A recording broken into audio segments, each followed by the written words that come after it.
தாவீதின் சங்கீதம். கர்த்தர் என் மெய்ப்பராகிறார், நான் தாழ்ச்சி அடையேன். தண்ணீர் அண்டையில் கொண்டு போய் விடுகிறார். அவர் என் ஆத்துமாவை தேற்றி தம்முடைய நாமத்தை நிமித்தம் என்னை நீதியின் பாதையில் நடத்துகிறார்.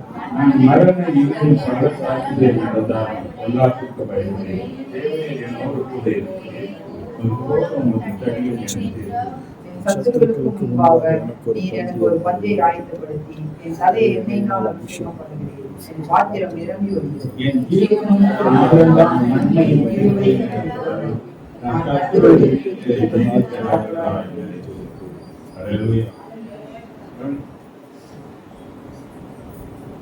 ஒன்னு 2 3 4 வசனம் எதனா படிக்க வேண்டிய வார்த்தை தான்.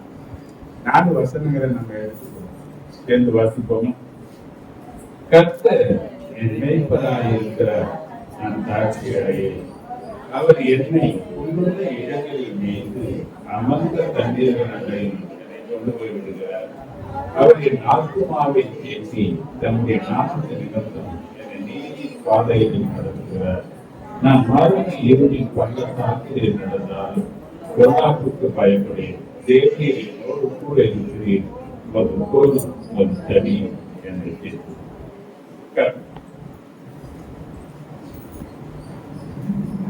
சங்கீத தியானம் வார்த்தையை விட்டால்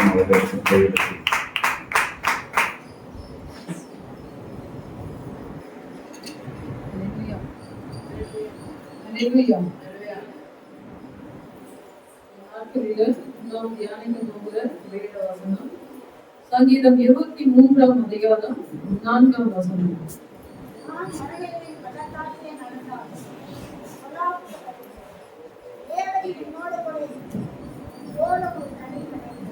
ஹல்லேலூயா, ஹல்லேலூயா. பாருங்க, இந்த இடத்துல வேதம் என்ன சொல்லுகிறது? நான் மரண இருளில் பள்ளத்தாக்கிலே நடந்தாலும் பொல்லாப்புக்கு பயப்படேன். தேவரீர் என்னோடு கூட இருக்கிறேன், உங்க கோலம் உங்க தடியும் என்னை தேற்றும். பாருங்க, தாவீது சொல்லுகிறார், மரண இருளில். மரண இருள்னா எப்படி இருக்குங்க? சொல்ல முடியாது இல்லையா? சும்மா நம்ம ஒரு கரண்ட் போனா இருக்கிற இருளை விட அந்த இருள் எப்படி இருக்கும்? ரொம்ப கொடுமையா இருக்கும் இல்லையா? நம்ம கண்ணு மூடும் போது ஒரு கார் இருள் நமக்கு தெரியுது இல்லையா? அப்படிப்பட்ட ஒரு மரண இருளின் பள்ளத்தாக்கில அவர் கடந்து வருகிறார் இல்லையா? வேதம் என்ன சொல்லுகிறது? பல காரியங்களை வேதம் உதாரணமாக சொல்லுகிறது. ஆனால் தாவீது இந்த இடத்துல என்ன சொல்லுகிறார்னா, நான் மரண இருளின் பள்ளத்தாக்கிலே நடந்தாலும் பொல்லாப்புக்கு பயப்படேன். பாருங்க, இந்த வருடத்தில் இந்த 10 மாதங்கள் ஆண்டவர் நம்ம எவ்வளவாய் நடத்தி வந்தார் இல்லையா? இந்த வாழ்க்கையில எவ்வளவோ போராட்டம் இருக்கு. இல்லன்னு யாராச்சும் சொல்ல முடியுமா? வாழ்க்கையில போராட்டமே இல்லை அப்படின்னு யாராச்சும் சொல்ல முடியுமா? சொல்ல முடியாது. என் வாழ்க்கையில எவ்வளவோ போராட்டங்கள் வரும், ஆனாலும் அதை யார் மேற்கொள்ளுவோம்? நான் மேற்கொள்ளுவேன். ஹல்லேலூயா, ஹல்லேலூயா. வேதம் என்ன சொல்லுதுங்க? உலகத்துல உங்களுக்கு உபத்திரம் உண்டு. உபத்திரம் இல்லைன்னு சொல்லுதா வேதம்? வேதம் சொல்லுகிறது, உலகத்துல உங்களுக்கு உபத்திரம் இருக்குதான், ஆனாலும் உலகத்தை நான் என்ன பண்ணேன்? ஜெயித்தேன் அப்படின்னு வேதம் சொல்லுகிறது இல்லையா? கிறிஸ்துவுக்குள்ள இருக்குதாவே நமக்கு என்னதான் பாடு, உபத்திரவங்கள், பிரச்சனைகள், போராட்டங்கள், இது எல்லாமே நமக்கு என்ன வரதான் செய்யும். ஆண்டவருக்கே வந்துச்சாங்க? வந்துச்சா இல்லையா? சோதனை வந்துச்சு, அவருக்கு பிரச்சனை வந்துச்சா? அப்ப ஆண்டவருக்கே வரும்போது நமக்கு வராதா? வருமா வராதா? வரும். ஆனா பிரச்சனைகள் வரலாம், போராட்டங்கள் வரலாம், ஆனாலும் நீ அதை மேற்கொள்வ. அது உன்னை என்ன பண்ணாது? மேற்கொள்ளாது. ஹல்லேலூயா, ஹல்லேலூயா. பாருங்க, தண்ணீர்களை கடக்கலாம், அக்கினியில நீ நடக்கலாம், ஆனாலும் அது உன்னை மேற்கொள்ளாது. அதைதான் தாவீது சொல்லுகிறார், நான் மரண இருளில் பள்ளத்தாக்கிலே நடந்தாலும் பொல்லாப்புக்கு தேவரீர். அவருடைய நம்பிக்கை என்னங்க? தேவரீர் என்னோடு கூட இருக்கிறீர். அப்ப எப்படி வந்த பிரச்சனைகள் வந்தாலும் அதை நான் மேற்கொள்ளுவேன். யார் அவரோடு கூட இருக்கிறாரு? தேவன் இருக்கிறாரு. தேவன் நம்மோடு கூட இருப்பார் என்றால் நம்ம எல்லாவற்றையும் மேற்கொள்ளத்தக்கதான அதிகாரத்தையும் ஆண்டவர் நமக்கு என்ன பண்ணிருக்கிறாரு? கொடுத்திருக்கிறாரா இல்லையா? கொடுத்திருக்கிறாரா இல்லையா? பாருங்க, ஒரு தண்ணியில நீ நடந்து வந்தா மூழ்க மாட்டேன்னு வேணும் சொல்லுது. ஆண்டவர் சொல்லுறாரு இல்லையா? இது எப்படி இது ஏற்றுக்கொள்ள முடியுமா? தண்ணியில நமக்கு முடிஞ்ச வரைக்கும் நடக்கலாம். ஆழமான பகுதியில நம்ம என்ன பண்ண முடியும்? மூழ்கிதான் போக முடியும்.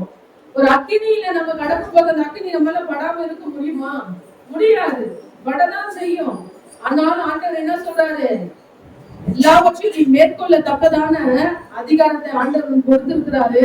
ஏனென்றால் யார் உன்னோடு கூட இருக்கிறாரு? தேவன் உன்னோடு கூட இருக்கிறாரு.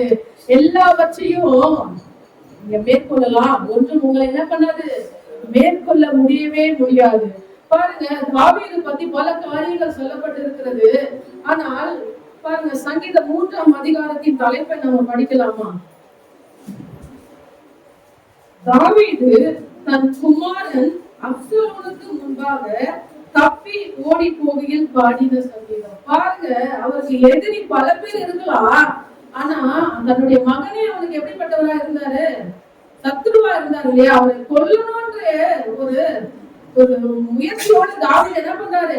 பொறுத்துறாரு இல்லையா? பாருங்க எப்படிப்பட்ட ஒரு நிலை வருது. மத்தவங்க கூட நம்மள அழிக்கலாம் நினைக்கலாம். தான் குடும்பமே என்ன பண்ணது? இவரை அழிக்கணும்னு சொல்லி சொல்லுறாரு. கர்த்தாவே, என் சத்துருக்கள் எவ்வளவு பிறகு இருக்கிறார்கள். எனக்கு விரோதமா எழுப்புகிறவர்கள் அநேகர். ஒருத்தவங்க 2 பேருன்னா பரவாயில்ல, எவ்வளவு பேர் எனக்கு விரோதமா எழுப்புவார்கள் என்று அவர் சொல்றாரு. ஆனாலும் 3ஆம் வசனத்துல அவர் சொல்றாரு, ஆனாலும் கர்த்தாவே, நீரே என் கேடகம், என் மகிமை, என் தலையை உயர்த்துகிறவராய் இருக்கிறாரு. இந்த இடத்துல அவர் என்ன சொல்றாரு? வேதமே என்ன சொல்லுங்க? நம்ம சத்ரு யார்தான் சொல்லுது? பக்கத்து வீட்டுக்காரன் சொல்லுதா? ஊர்ல இருக்கிறவங்க சொல்லுதா? சத்ரு யார்தான்? வீட்டார்தான். அதுக்கு பாருங்க, தாவீதே சொல்றாரு, தன் மகன் என்ன பண்றாரு? தன்னை கொல்லும்படியாக என்ன பண்றாரு? அவரை பொறுத்துறாரு இல்லையா? அப்போ எவ்வளவு பிரச்சனைகள் மத்தியில, போராட்டங்கள் மத்தியில, உபத்திரவம் மத்தியில அவர் எப்படி எல்லாம் அவர் வேஷம் மாறி ஒதுங்கி பயந்து நடுங்கி பைத்தியக்காரனை போல அவர் என்ன பண்ணாரு? எவ்வளவோ அவர் தன்னை காத்துக்கொள்ளும்படியாக போனாலும் அவருக்கு இருக்கிற ஒரே நம்பிக்கை, தேவரீர் என்னோடு கூட இருக்கிறீர். நமக்கு அந்த நம்பிக்கை இருக்குமானால் எப்பேற்பட்ட பிரச்சனையா இருந்தாலும் சரி, வியாதியா இருந்தாலும் சரி, போராட்டமா இருந்தாலும் சரி, கண்ணீரின் பாதையில நீ கடந்து வந்தாலும் சரி, அதை எல்லாவற்றையும் நீங்க மேற்கொள்வீங்க. அது உங்களை ஒன்றும் மேற்கொள்ள மாட்டாது. ஹல்லேலூயா. கடந்த 10 மாதங்கள்ல நாம் கடந்து வந்திருப்போம். எவ்வளவோ நமக்கு சொல்லி முடியாத உபத்திரவங்கள் இல்லையா? எவ்வளவோ கண்ணீர்களை நாம வடிச்சிருப்போம் ஆண்டுடைய சமூகத்துல. எவ்வளவோ சத்துருக்கள் நமக்கு விரோதமா எழுப்பி இருக்கலாங்க. ஆனாலும் தேவன் கடந்த இந்த 2025ஆம் வருடத்தில் 10 மாதம் அளவும் ஒரு தாயை போல, ஒரு தகப்பனை போல உன் கரங்களை பிடித்து உன் கண்ணீரை துடைத்து இந்த 11ஆவது மாதத்துல ஆண்டவர் உன்னை கொண்டு வந்து நிறுத்தி இருக்கிறார் இல்லையா? அது எவ்வளவு ஒரு நல்ல தேவனை நாம் ஆராதித்துக் கொண்டிருக்கிறோம் தேவனுடைய பிள்ளையே. ஹல்லேலூயா, ஹல்லேலூயா. நமக்கு விரோதமாய், உன்னுடைய ஆசீர்வாதத்துக்கு விரோதமாய் எவ்வளவோ தடைகள் வரலாம். எவ்வளவோ அடைக்கப்பட்ட கதவுகள் மத்தியில கடந்து போகும்போதெல்லாம் எவ்வளவோ மனிதர்கள் நம்முடைய ஆசீர்வாதத்தை கடக்கும் வண்ணமாக பல பேர் பல காரியங்களை செய்யலாம். ஆனால் ஆண்டவருடைய வார்த்தை என்ன சொல்லுகிறது? ஆண்டவர் என்ன பண்ணாரு? திறந்தார்னா, கதவு ஆண்டவர் திறந்துட்டார்னா அதை பூட்ட ஒரு மனுஷனால என்ன பண்ண முடியாது? முடியவே முடியாது. ஆண்டவரை ஆசீர்வதிக்கணும்னு நினைச்சிட்டார்னா அதை யாராலையும் தடுக்க முடியாது, அதை யாராலையும் பூட்ட முடியாது. ஹல்லேலூயா. அப்படிப்பட்ட தேவனை தான் நம்ம என்ன பண்றோம்? ஆராதித்துக் கொண்டிருக்கிறோம் தேவனுடைய பிள்ளையே. பாருங்க, வேதத்துல சொல்லுகிறது, ஷாத்ராக், மேஷாக், ஆபேத்நேகோ எப்படிப்பட்ட பிரச்சனையை சந்திச்சாங்க? சாதாரண பிரச்சனையா? சும்மா ஒரு கயிறு கட்டிட்டு தாண்டுற பிரச்சனையாங்க? இல்ல கயிறு மேல நடக்கிற பிரச்சனையா? இல்ல, அவ்வளவுதான். ராஜாவுடைய வார்த்தையை மீறினா என்னங்க? மரணம். எவ்வளவு ஒரு வேதம் எவ்வளவு அருமையா நமக்கு சொல்லியிருக்கு பாருங்க. தாவீது சொல்லுகிறார், மரண இருளில் பள்ளத்தாக்கில் நடந்தாலும் அப்படி சொல்றாங்க. இவங்க என்ன பண்றாங்க? கண் எதிராக இந்த மரணத்தை என்ன பண்றாங்க? பாக்குறாங்க. ராஜா சொல்றாரு, இவன் நீ என்ன பண்ணணும்? வணங்கணும்னு சொல்றாரு. ஆனாலும் அவங்க என்ன சொல்றாங்க? நாங்க வணங்க மாட்டோம் அப்படின்னு. வணங்காதவங்களுக்கு என்ன தண்டனைங்க? சாதாரண தண்டனையா? அக்கினி, நெருப்பு கூட சொல்லல வேதம், அக்கினி சூழல் சொல்லுது. அப்போ அதோடைய பவர் எப்படிப்பட்டதா இருக்கும்? மனுஷனை என்ன பண்ணிட்டு அது சாம்பல் ஆக்குற அளவு அந்த அக்கினிக்கு என்ன இருக்குது? பவர் இருக்கு இல்லையா? ஆனாலும் அவர் திருப்பி ஒரு வாட்டி ஒரு வாய்ப்பு கொடுக்குறாரு. இன்னும் ஒரு வாட்டி நான் என்ன பண்றேன்? வாய்ப்பு தரேன். திருப்பி எல்லாமே என்ன பண்றாங்க? முழக்கம். என்ன பண்ணு? சாஷ்டாங்கமா பணிஞ்சு வணங்குறாங்க. ஆனாலும் அவங்க என்ன சொல்றாங்க? நாங்கள் ஆராதிக்கிற தேவன் எங்களை தப்பு வைக்கலானாலும் பரவாயில்ல, நீங்க உண்டு பண்ணுங்க, நாங்க என்ன பண்ண மாட்டோம்? வணங்கவே மாட்டோம். அப்ப பாருங்க, ஆண்டவர் மேல அவங்க எவ்வளவு அளவு ஒரு நம்பிக்கையை வச்சிருக்காங்க பாருங்க. கட்டாயமா ஆண்டவர் என்னை என்ன பண்ணாரு? விடுவிக்க அவர் வல்லமை உள்ளவர், என்னை தப்புவிக்க அவர் வல்லமை உள்ளவர். எரிகிற அக்கினி சூளைக்கும் ராஜாவாகிய உங்களுடைய கண்களுக்கும் என்னை ஆண்டவர் தப்புவிக்க வல்லவர். ஹல்லேலூயா, ஹல்லேலூயா. ஆனாலும் அந்த அக்கினி கிட்ட போகும்போதாச்சும் உங்களுக்கு ஒரு பயம் வந்துருக்கலாம்ல, என்னடா கிட்ட வரைக்கும் போயிட்டோமே, எதுவுமே நடக்கலையே அப்படின்னு. சில பேர் பாருங்களேன், நம்ம நிறைய காரியங்களை பார்த்துருப்போம் இல்லையா? ஒரு தவறு செஞ்சிருந்தாங்கன்னா அவங்க போலீஸ்ல கொண்டு போய் அவங்க நிறுத்தப்படுவாங்க. ஃபர்ஸ்ட் கேட்கும் போது அவங்க என்ன பண்ண மாட்டாங்க? உண்மையா ஒத்துப்பாங்களா? பக்கத்துல இருக்கிறவங்களை போட்டு அடி அடின்னு அடிப்பாங்க. சில பேர் அப்ப கூட ஒத்துக்க மாட்டாங்க. இவங்களுக்கு அந்த அடி எங்க விழும்போதுன்னு நினைச்ச உடனே அவங்க என்ன பண்ணுவாங்க? ஐயோ, இந்த அடியை வாங்கி நம்ம கஷ்டப்படுறதுக்கு பேசாத உண்மையை சொல்லிட்டு கூட நம்ம என்ன பண்ணலாம்? தண்டனையை நம்ம அனுபவிச்சுக்கலாம் சொல்லிட்டு அந்த கடைசி நேரத்துல கூட உண்மையை ஒத்துக்கொள்ளுறவங்க எத்தனையோ பேர் இருக்காங்க. அந்த மாதிரி இவங்க என்ன பண்ணிருக்கலாம்? என்னடா இவ்வளவு வைராக்கியமாய் ஆண்டவருக்காக நம்ம இருக்கிறோம், கிட்ட போறாங்களே, கொண்டு போறாங்களே, இன்னும் நம்ம வாழ்க்கையில எதுவுமே ஒரு அற்புதத்தை ஆண்டவர் செய்யலையே நினைச்சு ஐயோ ராஜா ராஜா நாங்க வணங்குறோம் அப்படின்னு நம்ம சொல்லியிருந்தா இப்ப நம்ம இந்த வார்த்தையில பேசிக் கொண்டு இருக்க முடியுமா? முடியாது. பாருங்க, கொண்டு போனோம் கூட என்ன பண்றான்? அந்த நெருப்பு அவனை சாம்பல் ஆக்கிடுச்சு. ஆனா போட்டவங்களை ஆண்டவர் என்ன பண்ணாரு? அக்கினி மயமாக அவங்களை என்ன பண்ணாரு? பாதுகாத்து வந்தாரு. ராஜாவுடைய கண்களுக்கு ஆச்சரியமாக அவர்கள் ஆராதிக்கிற தேவன் அவர் ஜீவனுள்ள தேவன் என்று அறிந்து கொள்ளத்தக்கதாக ஆண்டவர் என்ன பண்ணாரு? அந்த அக்கினி சூளையில இருந்து அவங்களை என்ன பண்ணாரு?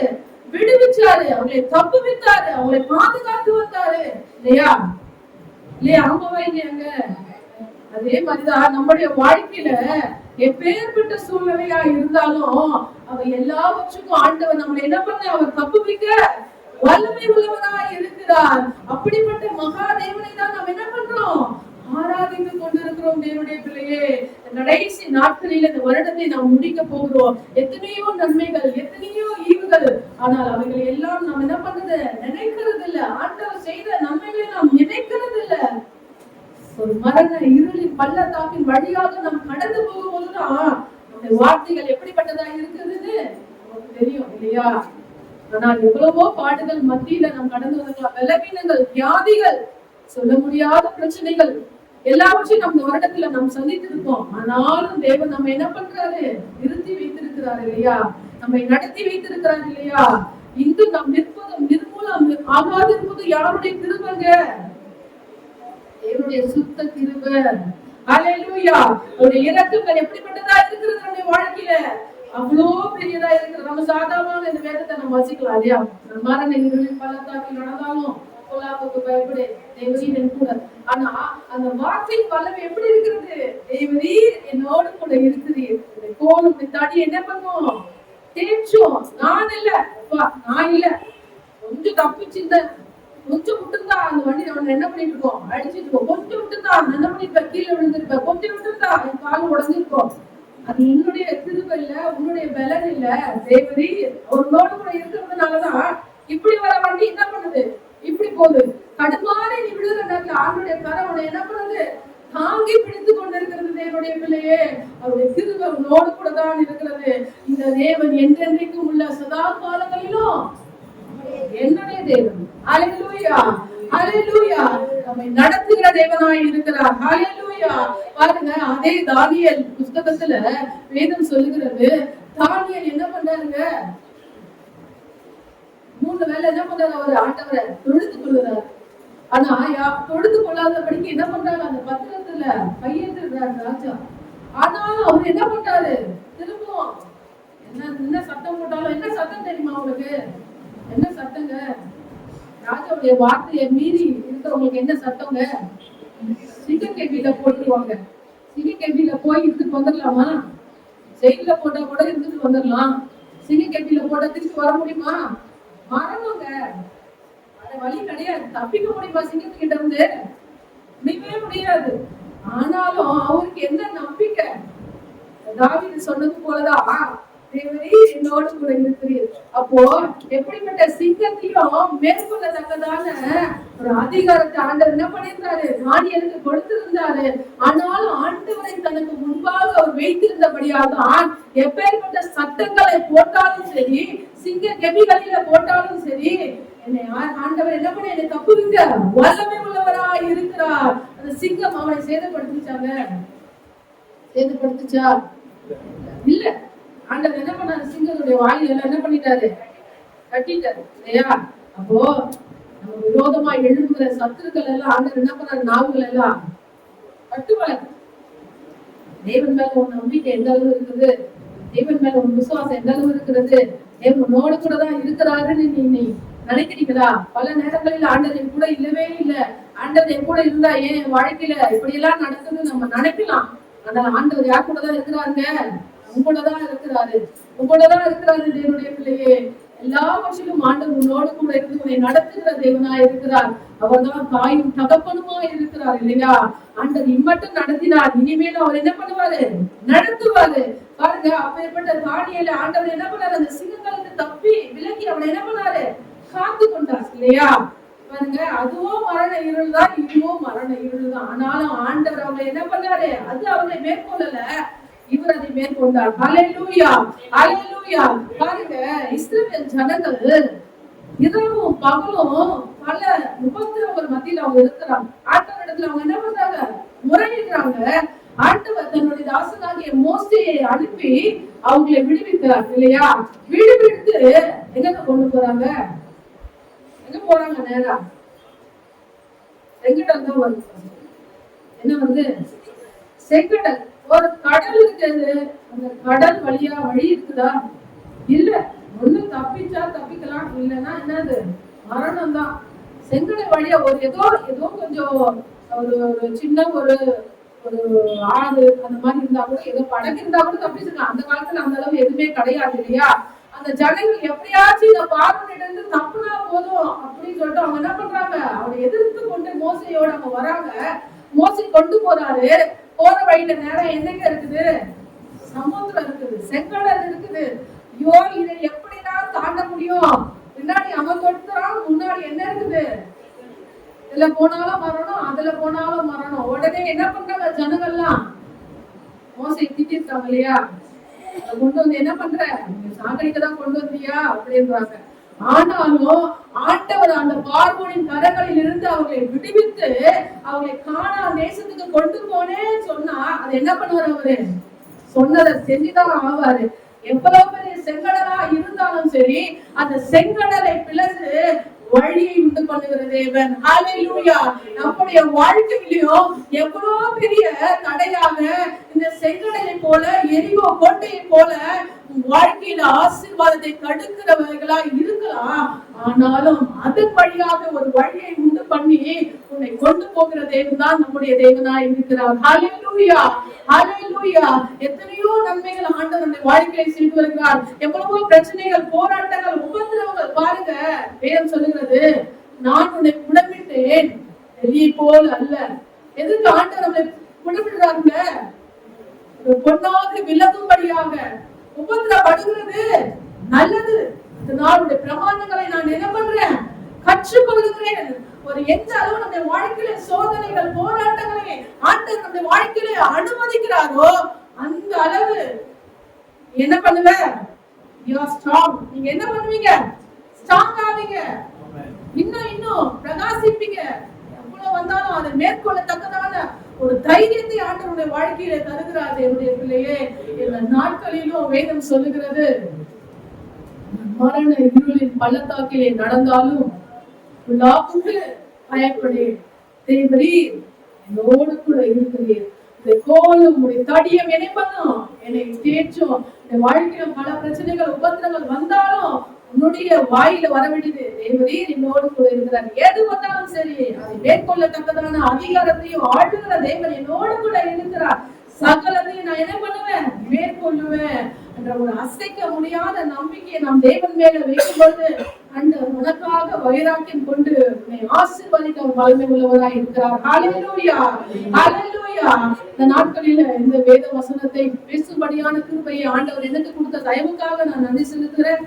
சங்கீத பகுதியை தேவன் ஆசீர்வதிப்பாராக. ஆமென்.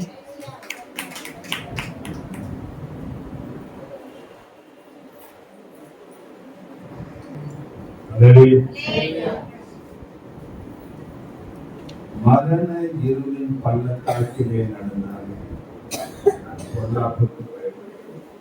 தேவரீர் என்னோடு கூட இருக்கிறார்.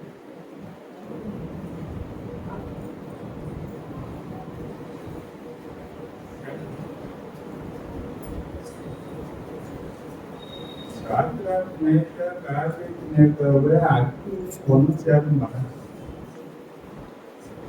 தேவன் ஏற்கனவே வாக்கு பண்ணியிருக்கிறார். எஸ்ஐயா 43:2 பாத்தீங்கன்னா,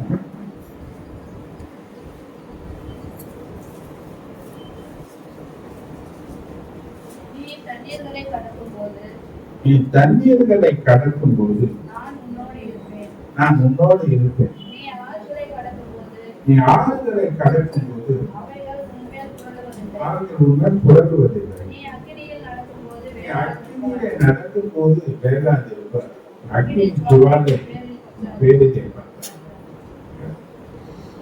மோசே கூட 20 லட்சம் பேர் போனாங்க சொந்த சமூகத்துக்கு. கட்டாந்தரையில நடக்கிற மாதிரி நடந்தார். ஆண்டவர் சொன்னார், நான் கூட இவனுக்கு வாக்கு இருக்கு. ஆனா பார்வனுக்கும் அவன் கூட்டத்துக்கும் வாக்கு இல்லை. அவன் தான் கேட்ட நம்பி போய் முழுகி மரணம்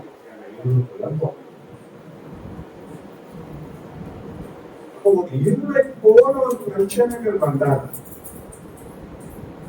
தேவன் இருந்துட்டாங்க, அதை கலந்து கெடியில தானியல் போட்டாங்க. வாக்கு சங்கீதம் 90 சங்கீதம் 14 பாத்தீங்கன்னா,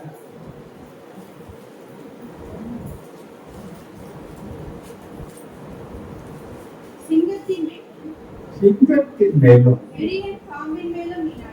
விரியன் பாம்பின் மேலும் நீ நடந்து பால சிங்கத்தையும் வலு சர்ப்பத்தையும் மிதித்து போடுவாய். அவன் என்னிடத்தில் வாஞ்சையா இருந்தபடியா அவனை விடுவிப்பேன். நாமத்தை அவன் அறிந்திருக்கிறபடியா சிங்கம் சேதப்படுத்தாதபடி தேவன் கூட நிறைய சிங்கம் நம்ம சுத்தி இருக்கு. கோரமான பற்களை வைத்து நம்ம பட்சித்து போடலாம்னு நினைக்கிறோம். அது வாயை கட்டி போடுவது. தேவன் நம்மோடு கூட இருப்பாராக. ஒன்று நம்ம சேரும்.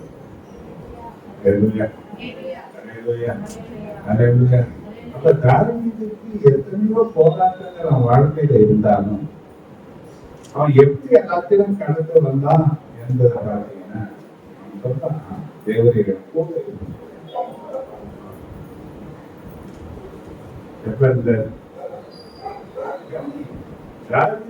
கூட இருக்கிறதுக்கு ஒரு காரணம் இருக்கு.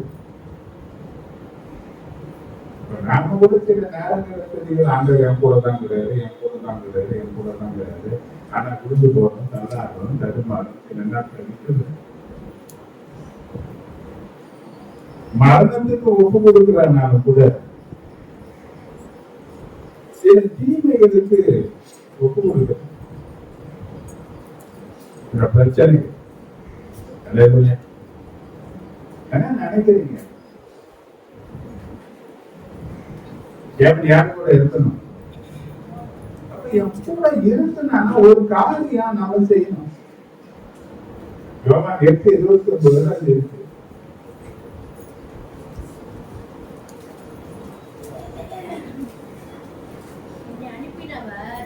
என்னை அனுப்பினவர் உன்னுடனே கூட இருக்கிறார். என்னுடனே கூட இருக்கிறார். பிதாவுக்கு பிரியமானவைகளை நான் எப்பொழுதும் செய்கிறபடியா அவர் என்னை தனியே இருக்க விடவில்லை. தனியே இருக்கிறதாங்க பிரச்சனை. தேவன் எப்பொழுதும் நம்ம கூடவே இருக்கணும்னு சொன்ன நாம் என்ன பண்ணணும்? அவருக்கு பிரியமானதை நான் செய்யணும். தாவீது அதை செய்யக்கூடியவனாக இருந்தா அதனாலதான் அவன் இருதயத்துக்கு ஏற்றவன் சொன்னார். தாவீது என்ன சொன்னாரு? அவன் ஒரே ஒரு காரியத்தை தவிர மற்ற காரியங்கள் எல்லாம் அவன் தேவனுக்கு பிரியமான காரியங்களே செய்வான். அவன் வாழ்க்கையில வராத பிரச்சனையா, அவன் வாழ்க்கையில வராத போராட்டமா, அவன் சந்திக்காத எதிரிகளா, அவன் பார்க்காத சூழ்ச்சிகளா, கூட நான் பெத்த பிள்ளை கூட யாரு விரோதமாக இருந்தான். அப்சலோம் எழுதினானே இல்லையா? யார கொலை நடந்தா? கூட இருந்த யோகா பணத்தரவான யாருன்னு நினைப்பீங்க? அவன் தகுதி பிடிக்க எல்லா உலகம் சேர்ந்து கூடவே இருந்து குழு வச்சாங்க. அதெல்லாம் அவன் தப்பிச்சு வந்தானா இல்லையா? வந்தானா இல்லையா? ஏன் வந்தான்? எப்படி வந்தான்? அவன் சொல்றான், தேவரீர் என் கூட இருக்கீங்க. யார் இருக்கு கூட? யார் இருக்கு? அப்ப தீமைகள் இருக்கு, உபத்திரவங்கள் இருக்கு, பிரச்சனைகள் இருக்கு, நெருக்கங்கள் இருக்கு, போராட்டங்கள் இருக்கு. நம்ம நம்புற மனுஷர்கள் நமக்கு துரோகிகளாக மாறக்கூடிய நிலை இருக்கு. நன்றி மறந்த நிலையில இருக்கிற ஏராளமான ஜனங்கள் இருக்கு. இதுதான் வரல. இதெல்லாம் நம்ம வாழ்ந்து கொண்டு இருக்கிறோம். ஆனா இந்த நிலைகளில எல்லாம் அந்த ஒரு இருள், ஒரு நியாயத்திற்கு போல நம்ம பிரச்சனை நம்ம வாழ்க்கைக்கு முன்னாக வரும்போது அதை எப்படி நம்ம கடக்கிறான்னு பார்த்தீங்கன்னா ஒரே ஒரு வழிதான், தேவரீர் என் கூட இருக்கிறேன். இதை நாம தான் உறுதிப்படுத்திருக்கோம். கூட இருக்கிறாரா? நான் அவருக்கு பிரியமானதை தான் செய்யறேன். இல்ல நம்ம யாருக்காவது பிரியமான மற்ற மனுஷனை பிரியப்படுத்துவதற்காகவே என் காலத்தெல்லாம் நான் கழிச்சேன். எந்த அளவுக்கு நான் தேவனை பிரியப்படுத்த, இதுதான் முக்கியம். மனுஷன் மாறி போவான், மனுஷன் தன் வார்த்தையை மறந்து போவான். தேவன் நான் சொன்னதை மறந்து சொன்னதை செய்யாம இருக்க மாட்டேன். தேவன் சொன்னா சொன்னது. எந்த சூழ்நிலையில இருந்தாலும் நம்பிக்கை எடுக்கிறதுக்கு அவர் வரல. ஐயோ மடித்து போகிறமே என்ற கதை நம்ம விட்டார எடுத்தாரு. வந்த விரோதமா எழுப்பின காத்தெல்லாம் பார்த்தீங்கன்னா பாருங்க, ஒரு 3 நாளைக்கு முன்ன ஒரு நிகழ்ச்சியை போயிருக்காங்க. ஒரு மத உச்சியில ஒருத்த காற்று பயங்கரமா அடிக்குது. அதை கடந்து போறதுக்கு இப்படி போறான். அந்த காற்றை மீறி என்ன பண்ண முடியல, இயற்கையின் வல்லமையை மீறி கடக்க முடியல. ஆனா காற்றையும் கடலையும் தீயையும் எல்லா காரியத்தையும் மேற்கொள்வதற்கு கர்த்தர் நம்ம கூட இருப்பாரான எல்லா பிரச்சனையும் அது பலவீனமா, வியாதியா, கடனா, பிரச்சனையா, நெருக்கமா, நம்பின மனுஷர்கள் மாறி துரோகம் பண்ணாங்களா, எல்லாம் கூட இருக்கிறது குடித்து வந்தாங்களா, எப்பேற்பட்ட நிலை உன் வாழ்க்கையில நீ சந்திக்கக்கூடிய நிலையில இருந்தாலும் கூட தேவன் இன்னைக்கு காலையில இந்த மாதத்தின் முதல் வாரத்துல இந்த சங்கீத தியானத்துல உனக்கு சொல்ற ஒரு வார்த்தை, தேவன் கூட இருப்பாரா?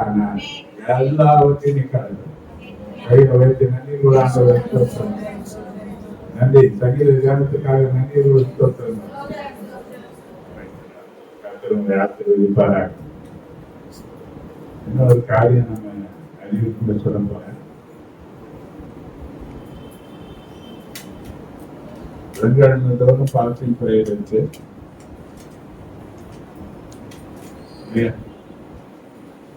ரெண்டாவது வைக்கணும்னா இன்னும் 1 மாசம் தான் நமக்கு இருக்குது.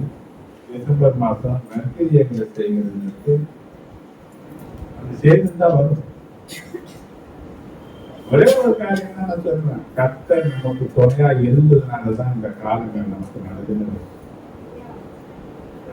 இருக்கோம் நெருக்கம் என்ன பண்றது, இதோட முடிச்சுக்கலாம், இவ்வளவுதான் போற, எதை செய்துட்டு போலாம்னு நினைச்சா கூட அதெல்லாம் அதிகமா செய்ய வைக்கிறது தான் நாட்டு. இப்பவே ஜெபிக்க ஆரம்பிங்க. கர்த்தர் கொடுக்க சொல்லுங்க, கொடுக்க ஆரம்பிங்க. என்ன பண்ணுங்க, என்ன பண்ணுங்க. பாருங்க, நமக்கு இந்த வசனம் நல்லா தெரியும். இந்த சிறியதில் யார் ஒருவருக்கு நீங்கள் எதை செய்தீர்களோ அது எனக்கு தான் தெரியும். பொதுவாக நம்ம பார்த்தோம்னா சபையில இருக்கிற ஜனங்கள் குறைவு, ஆனா வெளியே நிறைய ஜனங்களுக்கு நம்ம செய்யணும். ஒரு மனுஷனை திருப்திப்படுத்துகிற காரியம் அல்ல, தேவனுடைய வார்த்தைக்கு கீழ்ப்படுத்தி செய்யணும். ஒரு நாள் நாம வாங்குற இடத்துல இருக்கணும், நீங்க கொடுக்கிற இடத்துல இருக்கு. எது பாக்கியம்? கொடுப்பது. ஏன்னா கிறிஸ்தவ உபதேசத்துல தான தர்மமும் உபதேசத்துல ஒரு பகுதி. எத்தனை சத்தியம் நாம கேட்கிறோமோ அத்தனை சத்தியத்திலையும் மேன்மையான ஒரு பகுதி தான தர்மம். இதை கட்டாயம் செய்யும். ஒரே பேரான குமாரனையே தேவன் நமக்காக கொடுத்தார். அதனால்தான் நம்ம இன்னைக்கு ரட்சிப்பென்ற ஒரு நிலையில அப்படி கொடுக்கலன்னா இன்னைக்கு பாவத்திலே மடிந்து போக வேண்டிய நிலைதான். அப்ப ஆண்டவர் சொல்றாரு, உங்ககிட்ட 2 இருந்தா ஒன்று கொடு, 2 கொடுத்துன்னு சொல்லு. அவர் இருந்ததை கொடுத்தாரு. நமக்கு என்ன சொல்றாரு, நான் திரும்ப கடன் வாங்கி கொடுத்தேன், அதெல்லாம் எனக்கு தேவையில்லை. நிச்சயமா கொடுக்கணும்ன்ற அந்த ஆசை இருக்குன்னா நற்கிரியைகளை செய்யதான் கற்கிறவனை கிறிஸ்துவுக்குள்ள வச்சிருக்கிறாங்க சத்தியம் நீ அறிந்திருக்கிறாங்க. நிச்சயமா உனக்கு கொடுக்க கற்றது நல்லது. தேவனால கூடாத காரியம் ஒண்ணும் இல்ல. இப்பயே பிரயாசப்படுங்க. இன்னும் ஒரு மாசம் இருக்குதுன்னு நினைக்கிறேன். கடைசி நேரத்துல கையை கசிச்சு பண்ணுங்க. சில பேர் மாசமான ஏதாவது ஒண்ணு கொடுத்து அவங்க அந்த பருவை குறைச்சிக்கிறாங்க. சில பேர் பருவை ஏற்றி வச்சிருக்கீங்க, அதை இறக்கிட்டீங்க. நம்ம சொல்ல வேண்டியதுல நிறைய பேருக்கு அனுப்பி நம்ம பொருட்களை கொடுக்குறோம். சபைக்கு நம்ம துணி எடுத்து கொடுக்குறோம். இன்னும் 7 இருக்கிறவங்க இந்த வீட்டு வேலை செய்யறவங்க வயசானவங்க துணி எடுத்து கொடுக்குறோம். இதெல்லாம் பார்த்தீங்கன்னா மனுஷனுக்கும் செய்யாம கர்த்தர் வார்த்தைக்காக நம்ம செய்யறதுனால பலன் ஒருவேளை அவங்களுக்கு நமக்கு எதுவும் கிடைக்கல. கர்த்தரால நமக்கு முக்கியமா பலன் கிடைக்கும். நம்ம கொடுக்கும்போது பலன் அவங்ககிட்ட எதிர்பார்த்தலாம் நம்ம கொடுக்கலாம். சில நேரங்கள்ல நாங்க கேட்டு இருக்கிறோம், நல்ல வசதியா தான் இருக்கிறாங்க, வந்து கேட்கறாங்க. ரியாலிட்டி இருந்தா இல்ல, நான் கூட கத்துறது கொடுத்து கஷ்டப்படும் சொல்லும்போதுதான் பண்ணேன். பார்த்து பண்ணணும் நம்ம. நான் மனுஷன் முகத்தை பார்த்து நம்ம அது செய்யல. கர்த்தர் அதை பார்க்கிறோம், அவ்வளவுதான். கர்த்தர் கொடுத்துனா இருக்காரு, கொடுத்துனா கர்த்தர் நமக்கு தந்தனை இருக்காரு, கர்த்தர் ஆசீர்வதிப்பாரு. ஜபம் பண்றவங்க நிச்சயமா அது நெகிழ்ச்சியா சொன்ன மாதிரி எழுந்து கற்றுவோம் வாரு. ஒரு மனுஷனாக நடக்கிற காரியம். நான் ஏற்கனவே சொல்லிட்டேன், இத முதல்ல இந்த நகையில ஏதோ செய்திருந்தா யார் எத்தா ஆரம்பிச்சது. ஒரு நாள் அவருடைய ஒரு காணிக்கையை கொடுத்து நீங்க கொடுத்துருக்கிறீங்க, இதை நீங்க செய்யுங்க, நாம தான் ஆரம்பிச்சோம். அப்பதான் ஆண்டவர் சொன்னாரு, இதை ஏன் நீ சபையில சொல்லி செய்யக்கூடாதுன்ற ஒரு வார்த்தை எனக்கு வந்ததுனால சபையில கேட்க ஆரம்பிச்சோம். நிறைய ஜனங்களுக்கு நம்ம செய்யணும். ஆனா இன்னும் ஒரு வாட்டி 90 பேருக்கு கொடுத்தேன்னு நினைக்கிறேன். இந்த பேருக்கு இந்த வாரம் 100 பேருக்கான தரணும்னு நான் நினைக்கிறேன். 100 பேருக்காக தரணும். இன்னும் மேல கொடுத்தாரு. தேவன் எப்படி நம்மளை நடத்துறாரோ, எப்படி கருப்படுத்துறாரோ, நம்ம உறுதிப்படுத்துறாரோ, கருத்து செய்வோம். அது செய்யறதுக்கு 2 காரியம் அவங்க கொடுக்கணும். 2 காரியம் இருந்தாலும் அந்த ஆசீர்வாதம் ஒரு உதவி செய்த ஜனங்கள் நமக்கு வேணும். ஒத்தாசை வரணும். அதுக்காக கவர்மெண்ட்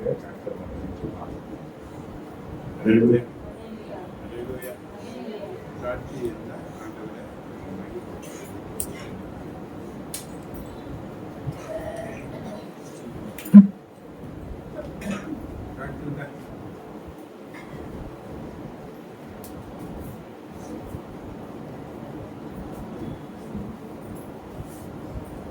ஸ்தோத்திரம். தேவன் தாமே கடந்த 10 மாதங்களை தேவன் நடத்தி வந்தார். 14ஆம் மாதத்திலே ஜீவனோடும் பலத்தோடு சுகத்தோடு தேவனாய் கர்த்தர் என்னை நடத்தி வந்தார். குடும்பத்தை நடத்தி வந்தார். ஊழியக்காரை நடத்தி வந்தார். விசேஷமாக சொல்லணும், ஒரு தகப்பன் தன் பிள்ளையை சுமப்போது போல ராஜா ஒவ்வொரு நாளும் தாங்கி ஏது தப்பூத்தி சொன்னதை நடத்தி வந்திருக்கிறார். வாகனத்திலே போகும்போது வரும்போது தேவனையை பாதுகாப்பு. அப்ப இப்படி போறது இப்படி எதிரில் வந்துடுவாங்க. ஆனாலும் ஒட்டியும் அணுகாதபடிக்கு என் தேவன் எங்களை காப்பாற்றினார். ஒரு தகப்பன் தன் பிள்ளையை சுமப்பது போல எங்களை தேவன் தாமே 10 மாதம் நடத்தி வந்தார். ஒரு தாயின் பிள்ளையை கருவிலை 10 மாதம் சுமந்தது போல நடத்தி இந்த 16ஆம் மாதத்திலே தேவன் தாமுடைய சமூகத்திலே தேவனோட பலத்தோடு சுகத்தோடு கொண்டு வந்திருக்கார். தேவன் செய்த எல்லா நன்மைகளுக்காக நன்றியோடு சொல்லிருப்பேன். நாமும்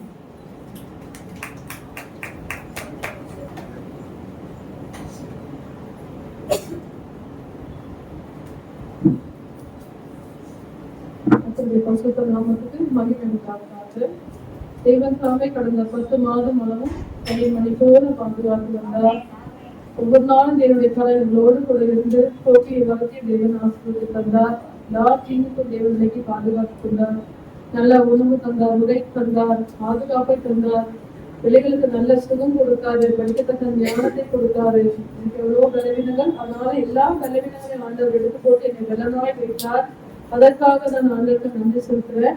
குடும்ப வாழ்க்கையிலே சமாதானத்தை ஆண்டவர் தந்தார், சந்தோஷத்தை தந்தார், நிறைவை தந்தார். அதற்காக நான் ஆண்டவருக்கு நன்றி செலுத்துறேன். இந்த நாட்களிலும் இந்த மாதத்தின் முதலாவது வாரத்துல என்னுடைய சமூகத்துல குடும்பமாக ஆண்டவர்களை கொண்டு வந்தார். அவருடைய கிருபைகளுக்காக நன்றி செலுத்துறேன். இந்த சாட்சியை தாமே தேவன் ஆசீர்வதிப்பாராக. ஆமென்.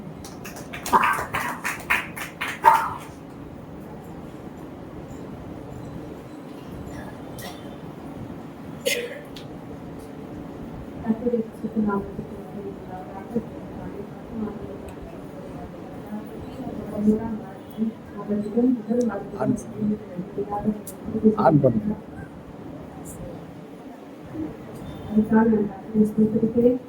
ஒவ்வொரு நாளும் தேவனுடைய பாதுகாப்பு கோப்பையை வளர்த்து தேவஸ்தானம் ஒவ்வொரு நாள் திருநாள் காப்பாற்றுகிறார். அவரும் தூரமாக கழிச்சுக்கிறாங்க. அவருடைய பயணத்தில் தேவஸ்தானம் ஒவ்வொரு நாள் பாதுகாத்துக் கொண்டிருக்கிறார். அதுக்காக நான் கத்திரை சொல்லிருக்கேன். அவர் செய்த எல்லா நேரங்களுக்காக வேலை செலுத்துகிறேன். அது மாத்திரமல்ல, கடந்த மாதத்தில் ஒரு வயதில் தேவனை விடுதலையாய் கூட்டிக் கொடுத்தார். அதற்காக நான் கத்திரை சொல்லிருக்கிறேன். அப்படியாக கடந்த மாதத்திலே நிறைய பலவீனங்கள் இந்த சரித்தில காணப்பட்டுச்சு. நான் பிரேயர் பண்ணிட்டு இருந்தாலும் தேவன் அந்த பலவீனத்தில் தேவனை விடுதலையாக்கி நாளிலே 10 விடுதலை கொடுத்திருக்கிறார். அதற்காக நான் கத்திரை சொல்லிருக்கேன். நான் வேலைக்கு போகும்பொழுது வருகிற காரணம் ஒவ்வொரு நாளும் என்னோடு கூட இருக்கிறது. அதற்காக நான் கத்திரை சொல்லிருக்கேன். கடந்த மாதத்தின் வாக்கு தத்துவத்திற்கு நிறைவான வரும்பொழுது குறைவாக ஒழிந்து போகும் சொன்னபோது ஒவ்வொரு நாளும் தேவன் நிறைவாக என்னை நடத்தி கொண்டு வருகிறார். அதற்காக நான் கத்திரை சொல்லிருக்கிறேன். இந்த சாட்சியை தேவன் ஆசீர்வதிப்பாராக.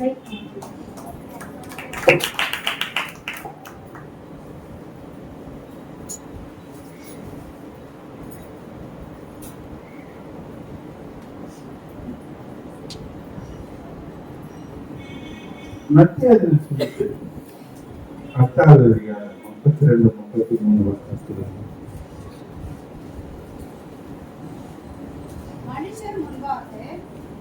மனுஷர் முன்பாக என்னை அறிக்கை பண்ணுகிறவன்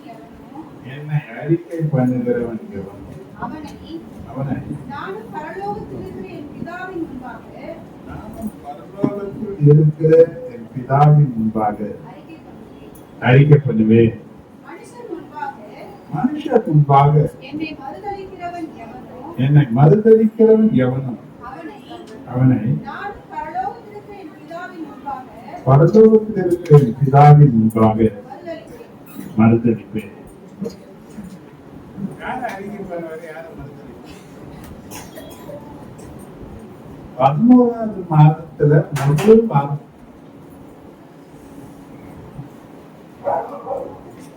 ஒவ்வொரு மாசமும் ஜெபிக்கிறோம். என்னை நடத்திக்க முடியாத ஆண்டவர என்னை யார் நடத்தலாம்? அப்ப ஆண்டவர் உங்களை நடத்துற, நீங்க எல்லாம் உங்களை நடத்திட்டு இருப்பீங்க. அப்படித்தானே? அவர் நடத்திருந்தா என்ன பண்ணிருக்கீங்க? என்னை நடத்தினா அது பெரிய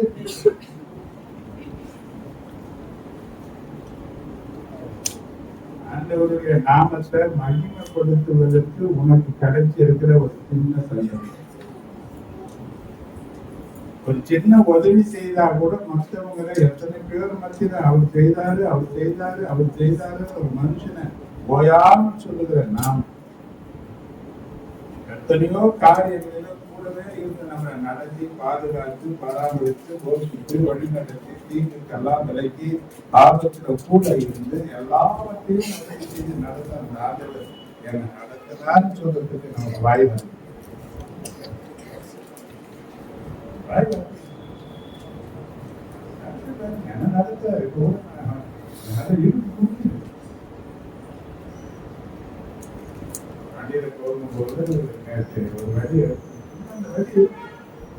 ஆனா அந்த பலவீனத்திலையும் தேவன் தான் எனக்கு பலனா இருக்க வேண்டும். பலவீனம் கண்டிப்பா கொடுக்கலாம். பலவீனத்துல தேவன் பலன் தந்ததுனாலதான் நம்மளால கடந்து வர முடியுது.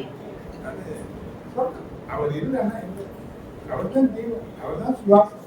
அந்த சுவாசமே இல்லைன்னா நாம ஒண்ணுமே அப்படிதான். சுவாசம் இல்லைன்னா என்னங்க? சுவாசம் யாரு? ஏசுதான், ஜீவன் அவர் தான். அவர் இல்லைன்னா ராத்திரி படுத்தா காலையில இருக்கிறோமா? ஜீவன் இருக்கா? அது கர்த்தருடைய தானே. எனக்கு ஜீவன் தந்தார் கர்த்தர். வாயை தாழ்ந்து ஆண்டவருக்கு நன்றி சொல்லுகிறது பிரயாசப்படுது. கர்த்தர் ஆசீர்வதிப்பார். கர்த்தருடைய வார்த்தையை